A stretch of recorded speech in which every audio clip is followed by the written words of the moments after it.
شہدائے کربلا کا جنازہ دفن کرنے آئے تو چوتھے امام کی خدمت میں ایک شخص آیا، بولا آقا ایک مقتل میں ایسی لاش ہے کہ جس کی خوشبو سے کربلا کا جنگل معطر ہو رہا ہے، ایک ایسی لاش ہے کہ جس کی پیشانی سے ایک نور نکل رہا ہے۔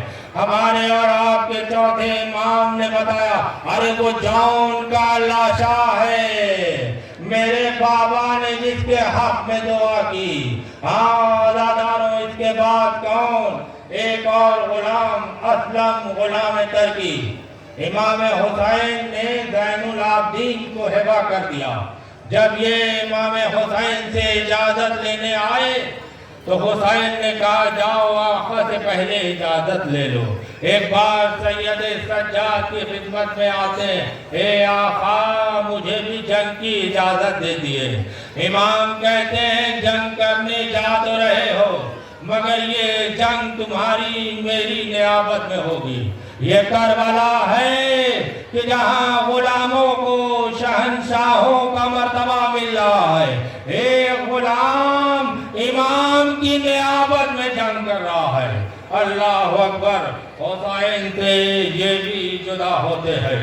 حسین ان کا بھی لاشا خیمے میں لا چکے، ان پہ بھی آنسو بہا چکے۔ عزادارو، انس ابن حارث اسدی رسول خدا کے صحابی، عالم دین، حدیثوں کے راوی، پیغمبر خدا کی زبانی شہادت امام حسین کی خبر سن کر اس دن سے انتظار میں تھے کہ حسین کی نصرت میں کربلا میں جا کے شہید ہوتے ہیں۔ حسین ان کو بھی جدا کر چکے، حسین ان کو بھی رو چکے۔ آقا آپ نے سب غلاموں کا مرتبہ دیکھ لیا، آقا ہم غلاموں کا بھی سلام قبول کریے۔ مجھے یقین ہے کہ اس مجمع میں فاطمہ بھی ہوں گی، اس مجمع میں زینب بھی ہوں گی۔ یہ عزاداری کا پیغام دنیا میں جانا چاہیے۔ جہاں ہمیں حسین پہ گریہ یاد ہے، وہیں پہ ہمارے نوجوان گرین جلوس کے نام سے کیا شاندار کام کر رہے ہیں۔ اے آقا دیکھیے آپ کے غلام حاضر ہیں۔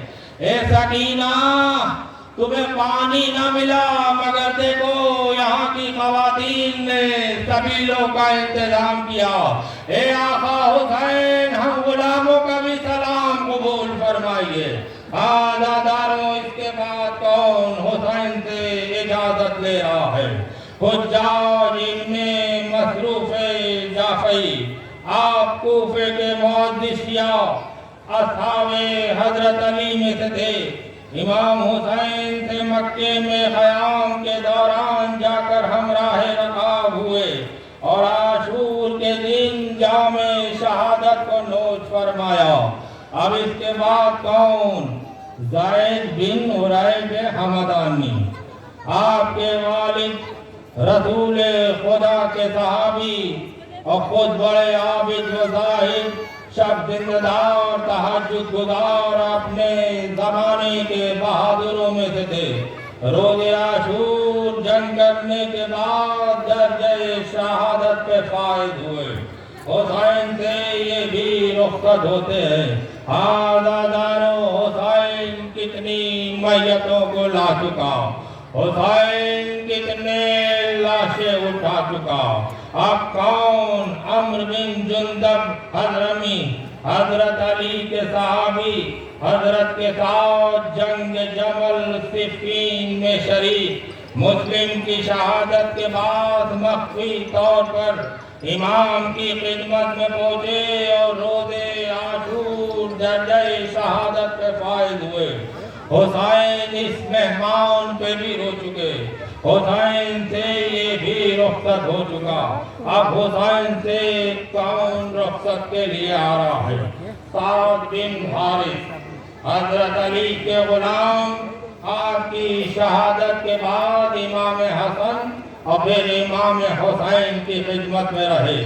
مدینے سے آپ کے ساتھ کربلا آئے اور روز عاشور اپنی جان آپ پہ نثار کر دی. لیجئے حسین سے یہ بھی باوفا رخصت ہو رہا ہے. حسین اس کی بھی میت خیمے میں لا چکے. اب اس کے بعد کون؟ یزید بن مخفل حضرت علی کے اصحاب میں تھے، جنگ صفین میں شریک. حضرت علی نے سرزمین اہواز میں جو لشکر بھیجا تھا اس میں یہ میمنہ فوج کے سردار تھے. ان کا شمار تابعین میں ہوتا تھا. روز عاشور امام کی نصرت میں جنگ کرتے ہوئے جام شہادت کو نوش فرماتے ہیں. ہاں داداروں، اب اس کے بعد کون؟ سوید بن عمرو قسمئی. ان کا کارنامہ سنیے گا. آپ ضعیف العمر، عابد، زاہد اور بڑے نماز گزار میدان کربلا میں آتے ہیں اور سب سے آخر میں شہید ہوتے ہیں. جب حسین کے قتل کی آواز فضا میں گونجی تو ایک بار غش سے آ کے بولی،